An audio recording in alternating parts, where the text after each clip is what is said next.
मेवाड़ की इस धरा पर आपका स्वागत है रानी पद्मावती। जब आप चलती हैं तो आपके पायल के खनकने से पूरे मेवाड़ का हृदय धड़कने लगता है और आपका रूप बहुत ही सुंदर और अनुपम है। रावल साहब, आपके मेवाड़ में जो हमें आदर और सम्मान मिला है वो हम कभी नहीं भूल पाएंगे। अवश्य, क्यों नहीं। आइए रानी साहब, हम आपको शिवालय ले चलते हैं। वहाँ पर हमारे राजगुरु राघव चेतन इंतजार कर रहे हैं। हुकुम।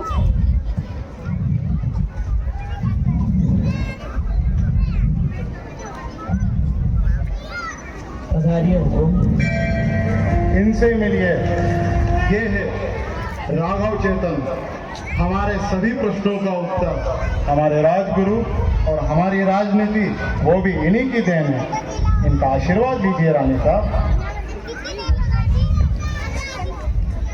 आपका सौंदर्य दिव्य है रानी साहब। न केवल सौंदर्य अपितु महान बुद्धि से भी प्रेरित है रानी पद्मावती। तो रानी साहब के लिए सबसे अधिक महत्वपूर्ण क्या है, सौंदर्य या कौशल? सावधान मेरी रानी, यहाँ पे आपकी परीक्षा हो रही है। उत्तर दें, सौंदर्य या कौशल? कौशल। और प्रेम? वो तो देखने वालों की आंखों पर निर्भर करता है। कृपया समझाएं। कुछ लोगों को शिवलिंग में पत्थर दिखता है, कुछ लोगों को पत्थर में भी शिवलिंग दिखते हैं। जीवन का वर्णन 3 शब्दों में। आध्यात्मिकता, प्रेम और बलिदान। प्रेम क्या है? भगवान की आंखों से उभरा खुशी का आंसू। और आंसू? दुख और सुख की हद। जीवन का सबसे कठिन समय? परीक्षा के बाद परिणाम का इंतजार। और उपहार? साहस। हमने सुना है आज रणभूमि के भी पारंगत हैं। जी हाँ। तो बताइए रानी साहब, रणभूमि में सबसे बड़ा हथियार क्या होता है? साहस। आपका विवेक और सौंदर्य अद्भुत है रानी साहब। आज्ञा दें तुम। आइए रानी साहब, हम आपको रंग महल ले चलते हैं। हम आपको मेवाड़ का सुप्रसिद्ध लोक नृत्य घूमर का आनंद दिलाते हैं।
हम बहुत ही भाग्यशाली है रानी पद्मावती। हम सिंघाल गए थे मोतियों की तलाश में और हमें आप मिले। रावल साहब, हम भी बहुत भाग्यशाली हैं। हम हिरण का शिकार कर रहे थे और शेर गले पड़ गया। आप पर ये मेवाड़ का जो कर्ज है बढ़ता ही जा रहा है। क्या हुआ रावल साहब, कोई हमें देख रहा है?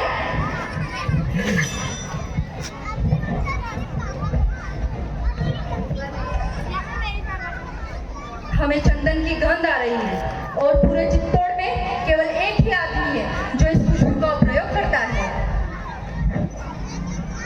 गौरा सिंह, बादल सिंह, खमागणी हुकुम। तुरंत जाइए और राजगुरु राघव चेतन को हमारे समक्ष उपस्थित करिए। जो हुकुम कुंवर साहब।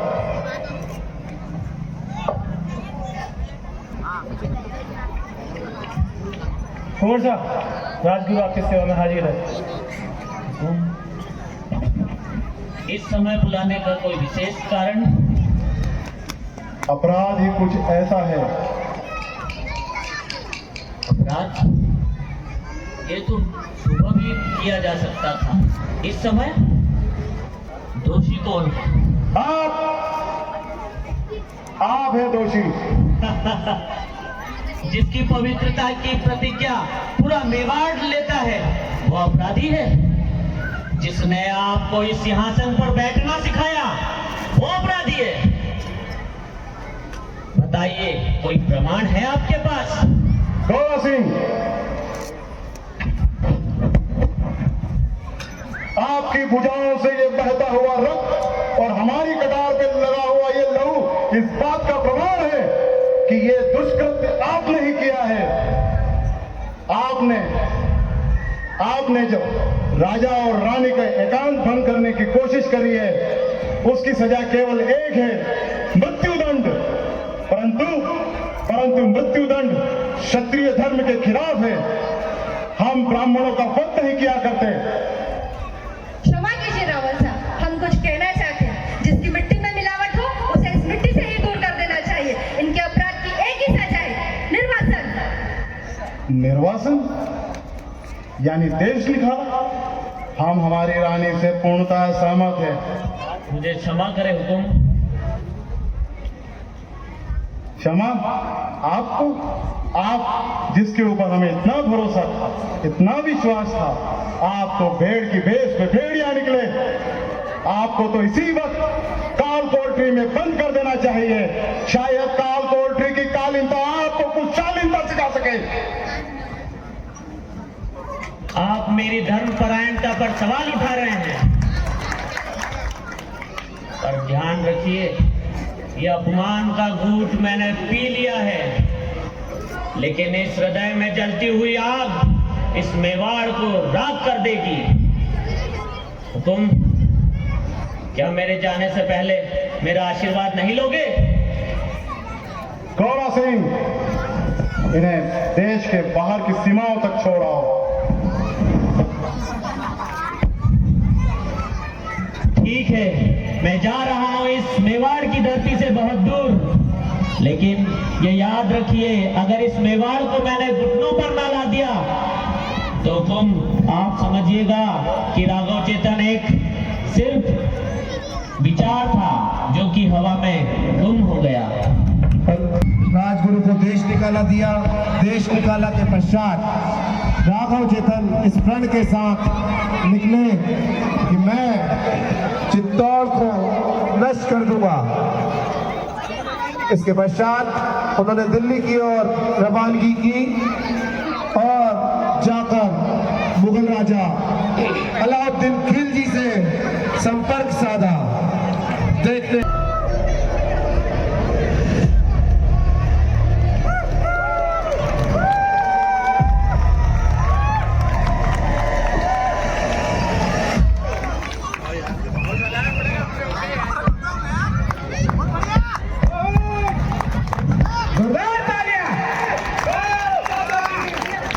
जरा तवज्जो फरमाइएगा।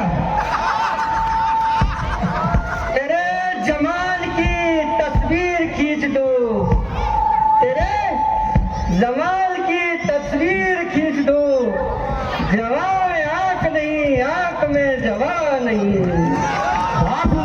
वाह, एक और फरमाइए। तुझे कौन जानता था मेरी दोस्ती से पहले? तेरा हुस्न कुछ नहीं था मेरी शायरी के पहले।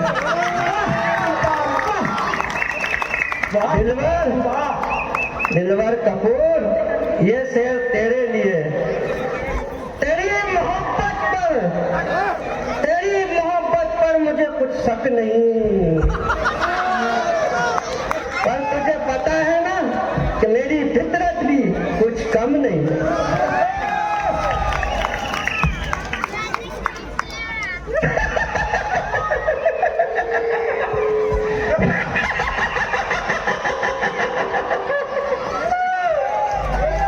जोरदार तालियां।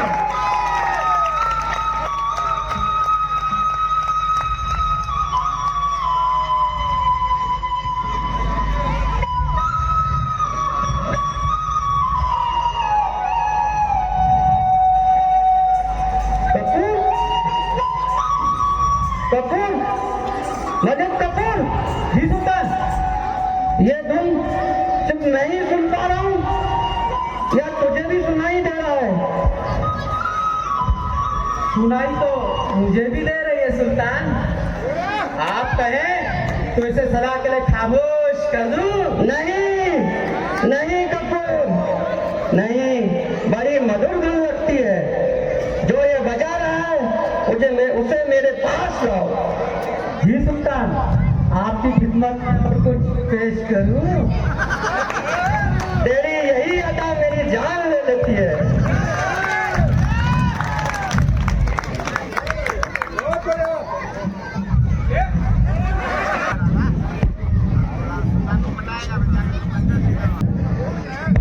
गुस्ताख हाजिर है सुल्तान। सुभान अल्लाह, सुभान अल्लाह।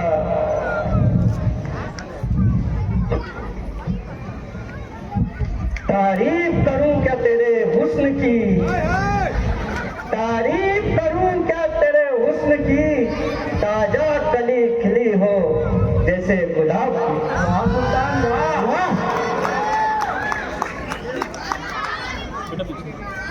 आपकी हुकूमत कायम रहे सुल्तान। तुम्हारे हुनर को छोड़कर बाकी सभी चीज पर मैं फतेह हासिल कर सकता हूँ। वैसे तुमका नाम क्या बताया? राघव चेतन। राघव चेतन, तुम जो भी हो, जहां से भी आए हो, तुम अब इस दरबार की शान हो। तुम क्या देख रहे हो राघव? आपका अतीत सुल्तान, एक शुतुरमुर्ग जिसके पंख खून से सने हुए हैं, लाल पत्थर जड़ित एक ताज, और वो ताज दुनिया पर राज करेगा। जैसे सिकंदर ने किया था। हाँ, आप अगले सिकंदर हो सकते हैं, किंतु अगर वो आपके साथ हो। कौन? वो एक भ्रम है जिसकी सुंदरता चारों ओर फैली हुई है, जिसकी परछाई को अगर आप देख लें तो आप उसे चाहने पर मजबूर हो जाएंगे। ऐसी सुंदरता तो सिर्फ स्वप्न में हो सकती है। मैं आपको विश्वास दिलाता हूँ सुल्तान, अगर वो आपके पास हो तो आप मेवाड़, भारत और इस दुनिया पर राज करेंगे। स्वर्ग भी आपका होगा और ये दुनिया आपके चरणों में होगी। वो जिस चीज को हाथ लगा ले वो सोना बन जाती है। वो आपकी किस्मत बदल देगी सुल्तान, किस्मत। सुल्तान की किस्मत का नाम क्या है? मेवाड़ की रानी पद्मावती। पद्मावती? हाँ सुल्तान, पद्मावती। पद्मावती, मैंने अपनी बाहें फैलाना बंद कर दिया है। अब विस्तार करने का समय आ गया है।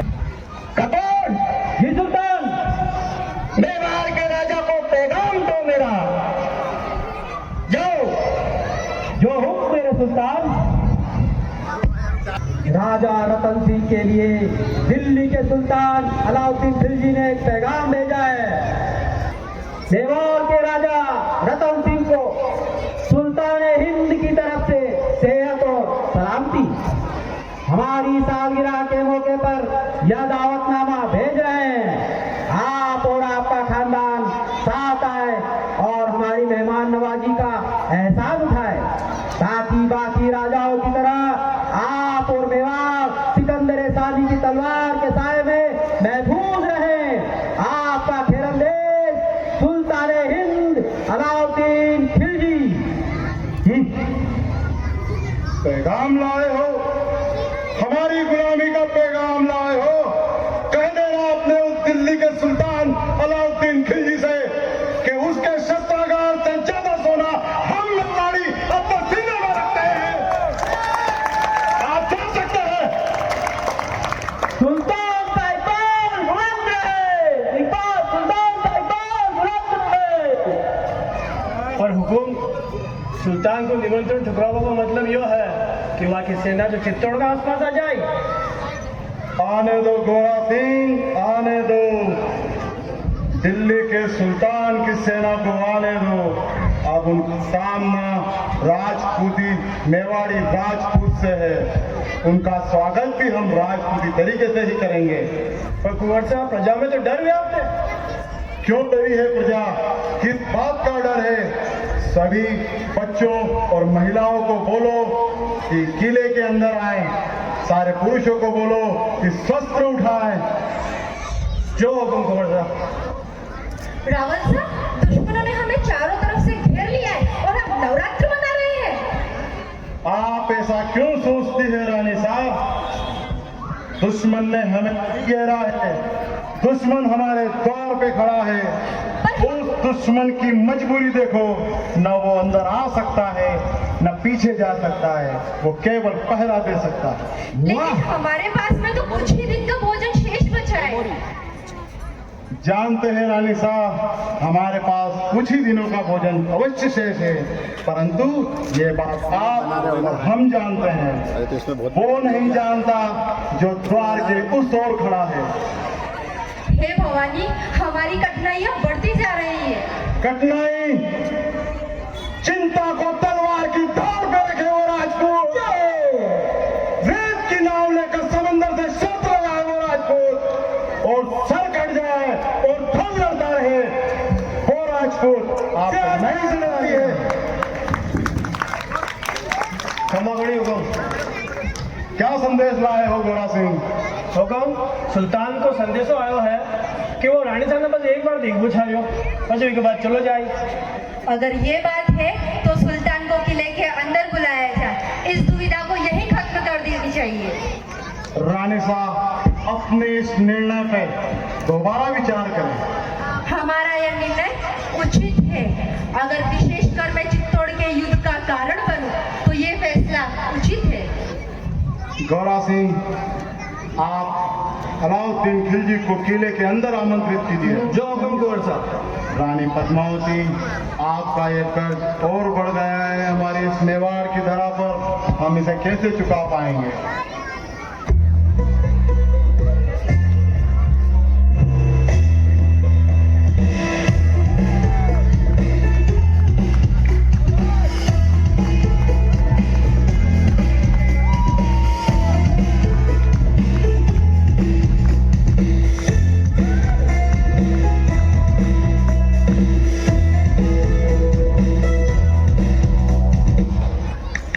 राजा रतन सिंह को सलाम।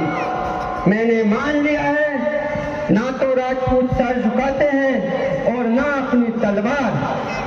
मैं आपकी ओर मित्रता का हाथ बढ़ाता हूँ। स्वागत है। क्या आप हमें अपने परिवारजनों से नहीं मिलाएंगे और रानी साहिबा से? तुम्हारी इस कुत्ता की बात हम अभी इसी वक्त आपका साथ तोड़ से रद्द कर सकते हैं। परंतु आप इस वक्त मेवाड़ के मेहमान हैं और क्षत्रिय मित्रता शत्रुता निभाना बात दोनों ही जानता है। हम आपको हमारे कुटुंबजन परिवार से अवश्य मिलाएंगे। आइए, ये देखिए, ये है हमारी प्रजा, इनसे मिलिए। ये है हमारे परिवार के बंधु बांधव, और ये हमारे कुछ बंधु बांधव और उनके बच्चे। और सामने लगे उस दर्पण में जरा जोरदार चल रहा है। तुझे खबर नहीं है सब में आरज़ू, तुझे खबर नहीं है सब में आरज़ू, परवाने तेरे हुस्न पर कुर्बा गए। अलविदा, अलविदा राजा रतन सिंह, अलविदा। क्या आप हमें मेहमान नवाजी का अवसर नहीं देंगे? क्यों नहीं, अवश्य देंगे। आइए।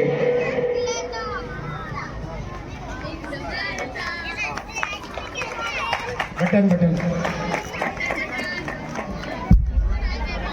उसने मां पद्मावती की एक धुंधली सी झलक देखी और इसके पश्चात उसने राणा रावल रतन सिंह से आग्रह किया कि क्या वे हमारी मेहमान नवाजी नहीं स्वीकार करेंगे। और राणा रावल रतन सिंह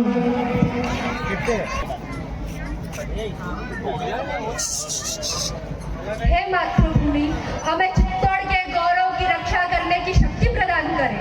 माफ कर जो रानी साहब, पर आपने के चित्तौड़ का वीर राजपूता की क्षमता को भरोसा करना नहीं। आदेश करो रानी साहब, अल्लाउद्दीन खिलजी को सर काटना, आपको मत सिर पर चढ़ा दे, नीचे चढ़ा दे। भरोसा तो है गोरा, जोरदार तालियां, बहुत बढ़िया। लेकिन हर युद्ध रणनीति से जीता जा सकता है, रणभूमि में लड़कर नहीं। हमें शुद्ध चित्त की बनानी होगी और दिल्ली कुछ करना होगा। जय भवानी, जय भवानी, जय भवानी। जय भवानी।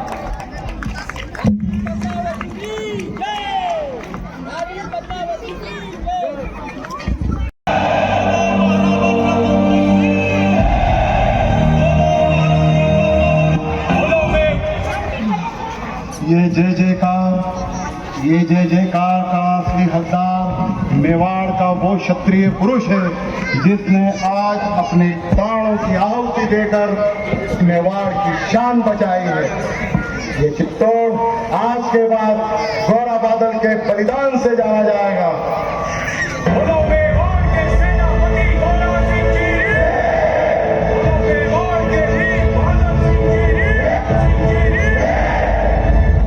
रानी शाह, रणभूमि में मारे जाने वाले वीर कभी मरते नहीं है, अमर हो जाते हैं। रानी शाह, हमारा बेटा धर्म के लिए बलिदान किया है उसने, उसके लिए आंसू बहाना नहीं रानी शाह, नहीं। आज हमने जाना राजपूत वीर क्यों कहलाते हैं। आप जैसी माओं की कोख जो उजड़ जाती है।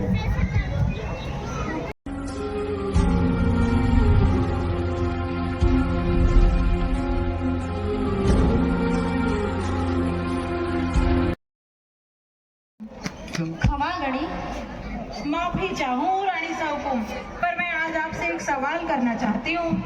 गाइए थारो सवाल। रानी साहब, छत्राणी श्रृंगार के हर गुण में दक्ष है, और हाँ, वो युद्ध में शत्रु के रक्त से श्रृंगार भी कर सकती है। तो फिर आत्महत्या क्यों रानी शाह, जो वीरों को जन्म दे सकती है? और हाँ, वीर को वीरांगनाएं कितनी पराक्रमी होती है, ये उदाहरण तो शत्रुओं दिनाए। तो रानी साहब, जौहर क्यों रानी साहब, क्यों आत्महत्या क्यों करनी है? तो थारे अनुसार जौहर करना निर्बलता की निशानी है, चूड़ियां पहननी अपराध है? ना ना रानी साहब, मारो कहने मतलब ना है। तो कहिए थारो के वारो मतलब। रानी साहब, अगर आज हम आत्महत्या कर ली तो इतिहास लाछन लगावेगा और कहेगा कि इतनी सारी वीरांगनाएं थी तो युद्ध में लड़कर वीरगति को क्यों प्राप्त नहीं हुई, क्यों आत्महत्या कर ली, क्यों हार मान ली, क्यों जौहर कर लिया, क्यों रानी साहब, क्यों? बात तो तारी साची है। आज अगर जौहर को अर्थ सबने नहीं बतायो तो इतिहास अपना ऊपर उंगली उठावेगा, इतिहास कलंकित हो जाएगा। आज ये जवाब मैं 16,000 वीरांगनाओं के सामने देना चाहती हूँ। जाओ, क्षत्राणियों को बुलाया जाए। सखीरो कहना है कि अगर आज अभी जौहर करांगा तो इतिहास कलंक लगाएगा। आएगा और हमारे ही ऊपर उंगली उठाएगा। हमको रक्त और ज्वाला से बड़े हुए क्षत्राणी को इतिहास कोई शाही में इतनी ताकत नहीं जो मिटा दे। राजपूतानी सर कटे पर धड़ लड़तो रहेगा। तो रणभूमि को श्रृंगार होया करे है, भला श्रृंगार से कोई डरिया करे है। केसरिया बानो पेन राणा सा और चित्तौड़ का सैनिक निकलिया है शाखा करने के लिए और आपा क्षत्राणिया ने वहाँ की लाज राखनी है। रणचंडी बन नरमुंडा को पर्वत खड़ो करने वाला, पर कितनी देर कई संख्या ज्यादा है इन दानवों की और ये मानव के रूप में, मानव नहीं ये दानव है, दानव। भले ही अपनी मृत्यु हो जाएगी, अब स्वर्ग में चला जाऊंगा, पर निर्जीव माटी बन चुके इस शरीर को ये दानव अपमान करेंगे और मारा सतीत्व ने, मारा धर्म ने जो स्वीकार कोनी। अणिवास्ते जोहरी की ज्वाला में अग्नि स्नान ही सबसे बड़ा बलिदान है, सर्वोच्च बड़ा बलिदान है और जाने यो बलिदान स्वीकार नहीं वो आथे सुझा सके है। रानी सा हुकुम 60 वर्ष बीत गए मेरे जीवन के, मारे घर का 4 मर्द युद्ध में गया है। क्षत्रिय धर्म का पालन कर यमराज को केसरी बांध यमराज को चुनौती दे गया है और मैं क्षत्राणी मेरे रोम रोम में हूँ। मेरे जय भवानी के जय जयकार है। जय माँ भवानी, जय माँ भवानी, जय माँ भवानी। बढ़ रहा है। मैंने माफ कर दो रानी साहब, मैंने जो आप तो बहुत वीर है, आप निडर है, लेकिन मैंने आप पर शक किया और जौहर जैसे पवित्र बलिदान को मैंने आत्महत्या का नाम दिया। मुझे माफ कर दो रानी साहब, मुझे क्षमा कर दो। उठ सकी, आज थारे कारण ही मैं जौहर को सच्चो अर्थ सबने बता सकी हूँ। 16,000 वीरांगनाओं की आंखों में वीर की ज्वाला देख सकी हूँ। जौहर